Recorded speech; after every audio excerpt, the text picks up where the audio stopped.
Isang magandang gabi po sa inyong lahat, mga kapatid at mga kaibigan, saan mang sulok po kayo sa mundo. Alam po natin na kayo ay ang atin pong broadcast ay napapanood hindi lang po dito sa Pilipinas, ngunit sa iba't ibang lugar dito po sa atin pong sanlibutan.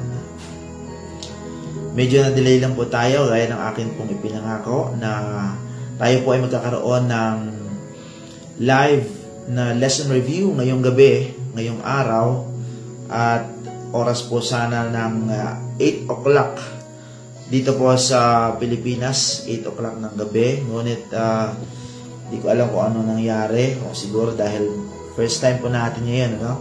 Purihin ang Panginoon sapagkat nakapagsimula tayo. First po natin itong live ng atin pong lesson review. Dati nag-Zoom review. Ngayon naman po ay live po tayo na magre-review at nagkaroon tayo ng konting aberya dito sa laptop, kaya cellphone lang po ang gamit natin dahil ayaw po mag-connect yung video source. Hindi ko alam, hindi ko pa kabisado kaya anyway, purihin ang Panginoon dahil ito na lang ang ating gagamitin, itong ating cellphone. Okay. Nais ko pong invite kayong lahat na samahan ako. Maiksi lang ito, siguro mga around 30 minutes or ilang minuto or 40 siguro para atin pong ma-review ang mga dapat nating ibahagi or atin pong pag-usapan o tatalakayan natin sa Sabbath School classes ngayong darating na Sabado. Ayan. At by the way, meron po akong ginawa. Meron po tayong YouTube channel na Pinoy Sabbath School din. At meron po itong 5 video pala, 6 pala na video at 6 din na subscriber. Kaya ito siguro ang ating video, kaya gusto ko kanina sanang laptop, parang naka landscape. Maganda po yun na i-post natin sa YouTube channel din natin itong Pinoy Sabbath School. Kaya atin pong gagawin yan. Siguro gawin po natin itong regular na mula ngayon. Every Thursday, samahan niyo po ako para ito po ay atin pong maipaglingkod. Magkaroon po tayo ng lesson review. At kung meron po kayong gustong idagdag, pagsamahan po natin to, pagtulungan po natin. Meron po kayong gustong i-correct or isusog dito po sa atin pong review, ay napaka-welcome po kayo. Sige, bago po magsimula, nais ko pong batiin ang lahat ng mga kasama natin ngayon. Ganun din ang akin pong pamilya na nandito sa kasama ko. Ang Mrs. ko, Sister Ethel Grace Fonte, si Aizen Fonte na aming anak. Ganun din, kasama namin dito nandito po kami ngayon sa South Cotabato, sa Tupi. Kasama namin ang aking pong parents, si Sister Delia Fonte at si Brother Nick Fonte. Dito rin po ang akin pong mother-in-law, Sister Feby Cometa, at ganun din po si Brother Sam Cometa. Ayan. Alright, tayo po ay mapapatuloy na sa atin pong pagre-review. Atin po muna itong simulan sa isang panalangin. Ama naming banal na nasa langit, sa oras na ito kami po ay nagpapasalamat na nagkaroon kami ng pagkakataon upang sama-samang balik tanawin ang mga leksyon na inyong itinuro sa amin sa buong isang linggo, upang amin itong maibahagi ng may kasigasigan at may kasiyahan sa amin pong lesson review sa bawat klase ng amin pong iglesia. Amin pong hinihiling na inyo pong pangunahan kami, gabayan kami ng banal na Espiritu upang maalala namin ang mga leksyon na inyong itinuro at ito ay magpasigla palalo sa amin pong pananampalataya sa inyo. Ito po ay aming hiling sa pangalan ni Jesus. Amen. Alright.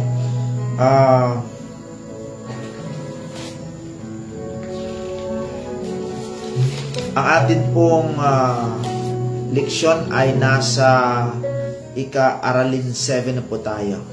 Lesson 7 na po tayo.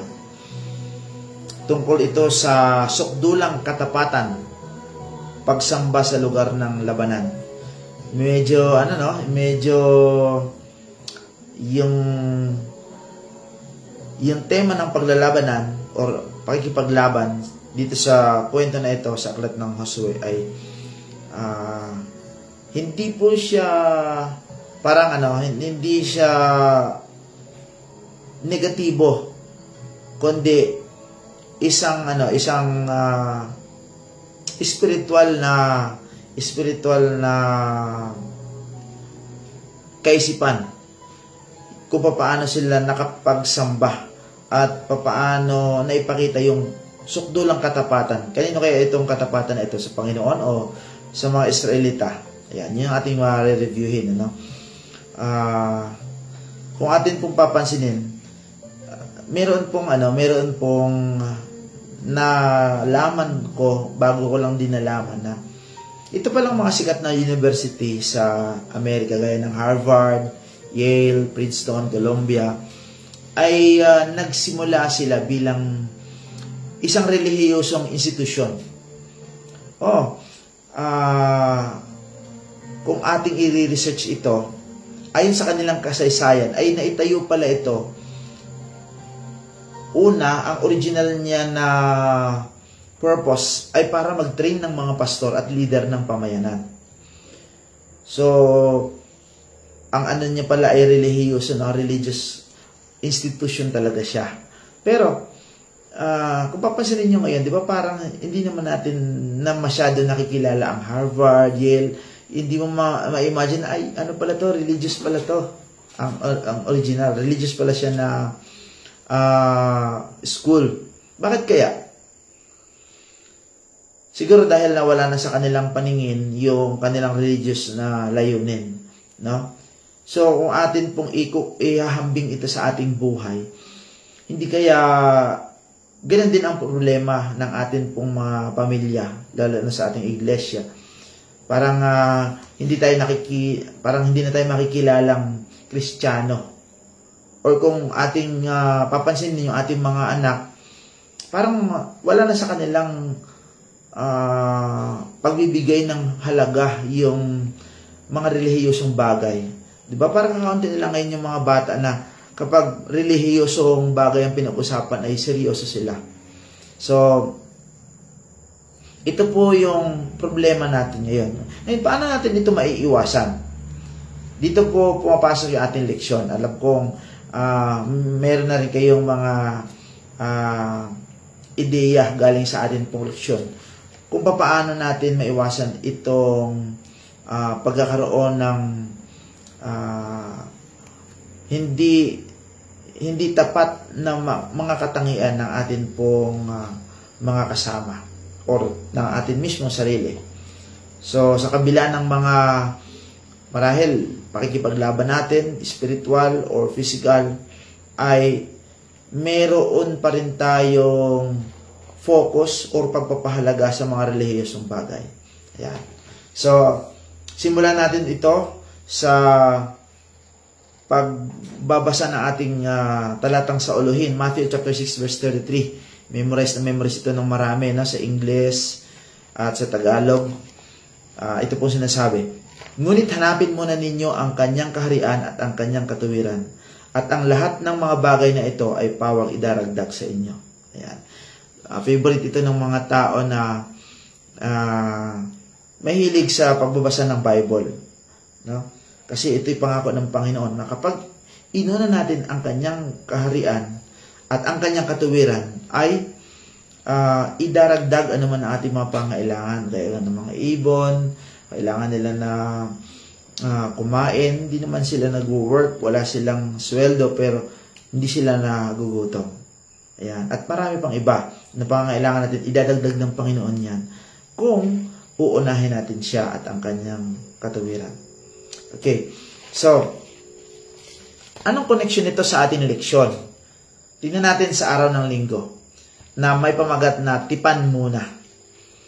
Mabasa po natin sa Joshua chapter 5 verse 1 to 9 na dito ay inutusan ng Diyos si Josue na tuliin yung mga Israelita after na sila nakatawid ng ilog ng Jordan.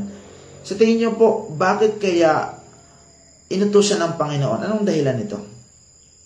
Siguro pwede yang i-discuss natin sa ating class, no? Maganda natin yang i-discuss. Bakit pa kailangan silang tuliin? Alam naman nila na makikipaglaban sila. So for sure, within 3 days napaka-vulnerable sila dahil hindi sila makakagalaw na maigi, hindi sila makatakbo, hindi talaga sila makakalaban. So, ang sagot diyan ay dahil gusto ng Panginoon na magtiwala sila sa Kanya ng lubos. Mauna nila mabigyan nila ng mas mahalagang priority or mas malaking pagpapahalaga yung paglapit sa Kanya, pagtitiwala sa Kanya. Yun ang gusto ng Panginoon, no? Kung ating papansinin ay ang gagawin nila dito, magkakaroon sila ng isang pagdiriwang. Ang tawag ay Paskwa or sa English ay Passover feast. May piyesta sila, may pagdiriwang sila. Ano ba yung Passover? Ano ba yung Paskwa? Kung ating alalahanin, yung Paskwa ay tumutukoy yan sa paglampas ng anghel doon sa mga bahay doon sa Ehipto na mayroong dugo, di ba? Naalala niyo po. So, ito ay tumutukoy sa pagliligtas ng dugo or ng kordero dahil sa kanyang dugo na naging tanda doon sa bahay ay lumampas yung anghel na nagpaparosa sa lahat ng mga panganay. Ayan. So, ano naman ang kahalagahan ng pagtutuli doon sa pakikilahok sa Paskwa? Kasi yung Paskwa, nagpapahiwatig ito ng pagkaligtas nila sa Ehipto. So, yung pagtutuli, ibig sabihin nito ay pagtitiwala sa Panginoon. Pakikipag-isa. No? Meron itong simbolo ng pakikipag-isa sa Diyos. Ayan. So, kung ikaw ay nagpatuli bilang lalaki, mga lalaki lang naman po ang tinutuli, ay pati ang iyong sambahayan, ito po ay kikilalaning nakikipag-isa sa Diyos. Ayan. At nagpapahiwatig din ito na inuuna natin ang kanyang kaharian at ang kanyang katuwiran. So, yun ang punto na atin pong matututunan sa araw ng linggo. Inuuna mo ng tipan. At yung pagtutuli ay bahagi ng tipanan na kasi bakit sila tinuli uli? Dahil actually ito'y bagong henerasyon na, no? Yung mga tinuli noon bago pa umalis ng Ehipto yung mga Israelita, lahat po yun sila ay mga namatay na kasi umabot sila ng 40 years, di ba? Naalala niyo po sa ilang, sa wilderness. Kaya po, yung kanilang tipanan noon ay parang nawala na ng bisa. Yung mga bagong henerasyon, hindi na uli sila nagkaroon ng pakikipagtipan sa Panginoon na gaya noong una. Kaya nagkaroon ulit sila ng parang renewal, no? Pakikipagtipan ulit. Okay, dako po tayo sa Lunes. May pamagat po ito na Paskwa or itong Passover. So, gaya ng in-explain ko nga kanina, ang Paskwa ay isang pagdiriwang sa Israel na sineselebrate nila dahil sa pagkaligtas ng mga pamilya nila sa ika-10 salot. Simbolo ito ng paglaya nila sa Ehipto. At yung pangalawang Paskwa na ginawa nila doon na sa after ng pagtawid nila sa Jordan ay ang ipinagdiwang naman nila ay yung pagkubkob nila sa lupain o yung kanilang pagpunta na doon sa lupain. na ipinangako. Kumbaga, nakubkob na nila ang lupang pangako. So, yun ang sineselebrate nila. Ayan. Kung maalala natin si Jesus, di ba, bago siya ipako, ay binigyan niya ng bagong kahulugan itong ritual na ito, itong Passover. At pinalitan niya po yung tupa ng tinapay at yung dugo ng tupa ay napalitan ng alak or wine. Kaya nga, pag tayo nagsisanta Cena, di ba, ang tawag na rin ay Santa Cena, tayo ay kumakain ng tinapay na walang libadura, walang pampalasa, at yung dugo ay napalitan na ng alak. Iniinom natin ay hindi talaga yung dugo, pero kumakatawan ito sa dugo ng Panginoon. At ito po ay wala pong halong tubig o anuman, kundi ito ay pure na katas ng ubas. Yan. Ito naman ay sumisimbolo sa pagliligtas ni Jesus mula sa ating mga kasalanan. Ayan. Kaya po, itong Pasko ay napakahalaga na tayo ay makilahok upang ating alalahanin ang ginawa ni Kristo na pagliligtas sa atin hanggang tayo ay iligtas niya pagdating niya at doon tayo magsasalo-salo na muli sa langit. Yun ang pangako niya sa 1 Corinthians chapter 11 verse 23 hanggang 26. Okay? So yun po yung Pasko. Ngayon dako naman tayo sa Martes. Thank you Sister Dina Mariano Cuevas sa inyong pong pag-join at sa mga lahat na nag-join sa atin. God bless po. Alam ko na maiksi lang yung ating time, no? Pero napakahalaga na atin pong ma-review rin at alam ko busy rin kayo marahil. Hayaan niyo po, atin pong pinapasimple lang itong ating leksyon para madali lang po natin maalala at meron din po tayong outline na ibinibigay para madali niyo pong masundan. Pwede niyo pong i-print ito kung gusto niyo. Okay? Sa Martes, pinag-usapan naman yung dambana or altar ng pagpapanibago. Parang nire-renew nila ang kanilang commitment sa Panginoon or pagsamba sa Panginoon. O kasi noong unang panahon, sa panahon ng mga patriarka, itong altar pala, ginagamit nila ito parang landmark or milestone para makilala kung kanino ba ito lupain, sinong may-ari nitong mga lupa na yan. Pag nakita nila yung landmark o yung altar, alam na nila, ito pala kanino. Yan. So, noong si Josue ay gumawa ng dambana para sa Panginoon, hindi lang para tandaan na yun ay para sa o kanila ng pag-aari. No? Anong reason pa nito? Sa Joshua chapter 8 verse 30 to 31, sinabi na, ito ay pagpaparangal niya sa Panginoon, pagkilala niya sa Panginoon. Hindi lang paraan ng pagkilala sa lupain, kundi pagpapahayag ng pasasalamat sa Panginoon dahil tinupad niya ang kanyang pangako doon sa kanilang mga ninuno na ang sabi ay ibibigay sa kanila, ipapabalikin na sila doon sa lupang pangako. So, dahil andun na sila, na angkin na nila yon, nagawa ng altar si Josue or dambana, para ipakita sa Panginoon yung pasasalamat, para magsamba siya. Ito rin, ang paggawa ng altar na ito ay pagsunod ito sa tagubilin ni Moises sa Deuteronomy, kasi sabi ni Moises, gagawa sila ng altar doon para sa Panginoon. Ayan. Sa gitna ng pagsakop, humanap ng sandali ang Israel upang huminto muna sila or talaga nagbigay sila ng panahon para makapagtalaga muli ng sarili sa Diyos. Napakaganda ng halimbawa na binigay nila. Alam kong busy kayo, alam kong ang dami niyong ginagawa during the weekdays, pero napakahalaga, gaya nitong mga Israelita na makahanap tayo ng time para pagbulay-bulayan ng salita ng Panginoon. Itong ating leksyon, ma-review natin at parang ma-renew yung atin pong pananampalataya sa ating Panginoon, yung atin pong commitment. So, ito ay paanyaya din sa atin na gayahin yung kanilang halimbawa. Yung itinatalaga natin muli ang ating buhay sa Diyos, hindi lang individually, kundi as a family. Kaya nga inaanyayahan po tayo na mag-worship palagi kasama ng pamilya.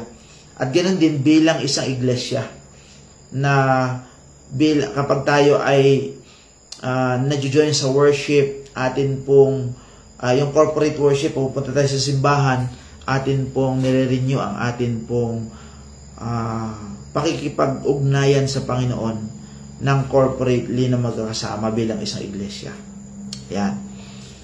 Miyerkules, second to the last na po tayo ng araw, no? Ang pamagat ay isulat sa mga bato. Bakit kaya sa bato? Ayan.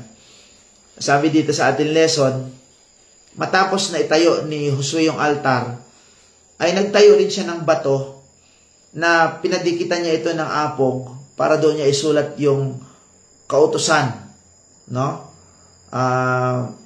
Pati yung iba pang mga batas, kasama na yung mga pagpapala, mga sumpa, doon na isinulat ni Josue.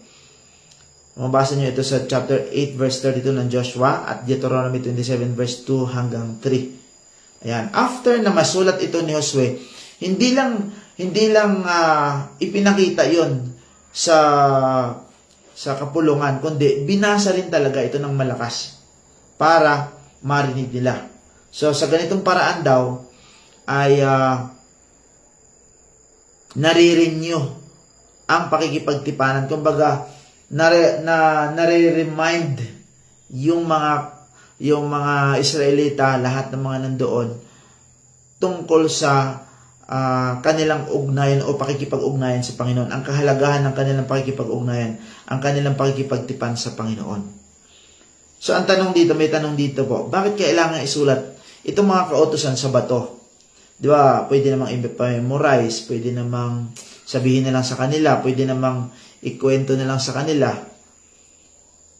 Siguro ang isa sa pinakamalapit dito sa sagot, sabi ng ating leksyon, madali kasi tayong makalimot, kaya mas maganda yung mayroong sulat talaga. So, ipinasulat sa bato. So, madali siyang maalala. Kung sino man ang dadaan doon, makikita, mabasa yun. Naaalala yung kanilang tipanan o pakikipagtipan o pakikipag-ugnayan sa Panginoon. So, ito rin daw ay panawagan sa atin na gawin natin o palagi nating isipin ang atin pong kasunduan sa Panginoon, ang ating tipanan. Aalalahanin natin kung paano tayo pinagpala at pinangunahan hanggang sa mga sandaling ito. Siguro kung kayo ay ilan ang edad nyo, gaano na kayo katagal na nananampalataya sa Panginoon, marirealize nyo ang dami na palang mga ginawa ang Panginoon sa inyo na kamangha-mangha, no? Mga pagpapala at pag-iingat, pagliligtas na ibinigay ng Panginoon. So, yan ang sa atin, magpapasigla, magpaparenew ng atin pong commitment sa Panginoon. Right?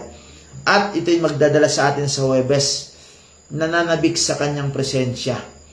So, alam naman natin na bagaman nakarating na yung mga Israelita doon sa Kanaan, hindi